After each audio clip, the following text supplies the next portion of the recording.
So, you were sitting up there when the supposed crime took place where? Approximately 35 meters southwest. And you saw this from across the room, through the pagoda and around the corner, right? No, I heard it. You heard it? You heard it. Tell me, Fraser, what exactly does a kidnapping sound like?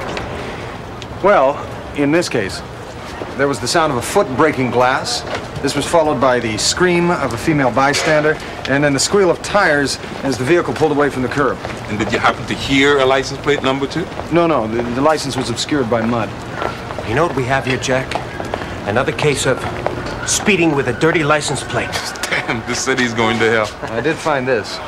Whoever it was that was kidnapped must have tried to escape through the rear window. I believe you'll find that's human blood. Ah, someone nicked themselves while driving. This case keeps getting worse and worse. Okay.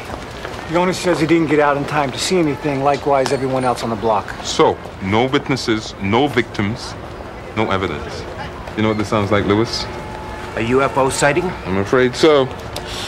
It's all yours, Vecchio. You guys going back to the donut shop so soon? Yeah, thanks for your fine police work. Thank you, Vecchio. Okay, have you humiliated me enough for one night, or we need to cruise the neighborhood so you can smell out a robbery? Well, I think we're still needed here, Ray. The kidnappers are bound to make contact sooner or later. With who? We don't even know who was kidnapped. No, but I will wager that Mr. Lee does.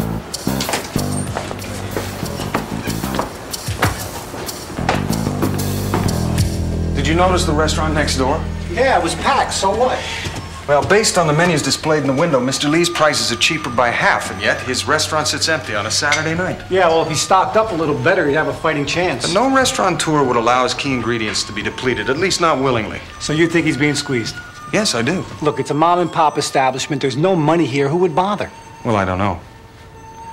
But whoever it is, I think they just raised the stakes. Where's my son? My people tell me he has been kidnapped. I was shocked, certainly, but not surprised. For some time now, there has been talk of drugs, of gambling debts unpaid. Those are lies. Of course, but let us keep to the issue at hand.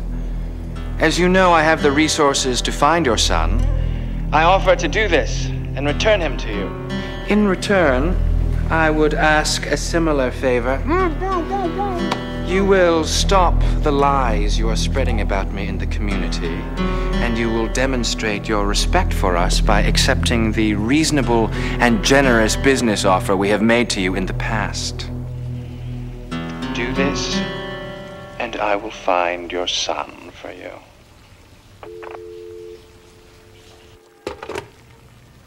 Will you please give him what he wants? You cannot do that. He has my son. He'll come for ours next if you give in to him. You are the one who told us to stand together when the Tong came to our neighborhood. If you give in, we all go down. Mr. Lee, I'm terribly sorry to intrude. Excuse me? It was your son they took, wasn't it? We will speak later, my friends. Good night. I wasn't able to see the occupants clearly, but one of them was wearing kitchen whites. Your son, he never came back from his break. Thank you for your concern.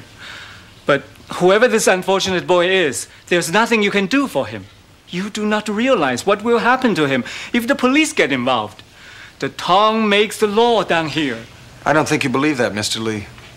And if you give them what they want, they'll take it, and they'll still betray you. Perhaps. But this boy's father may not have any choice but to trust they will keep their word. There's a wise Chinese expression.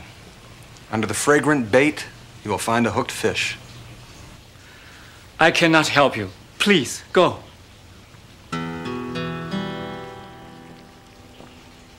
Under the fragrant bait, you find a hooked fish? Do you have any idea what you're saying? You sound like a fortune cookie. What did I tell you? Talking nice gets you nowhere. These people come from a culture that only responds to strength. That's a cultural stereotype, Ray. Yeah, look who's talking. Mr. Lee heard what I had to say, now make his choice. Yep, and that's the last we'll see of him. It's all right, Mr. Lee.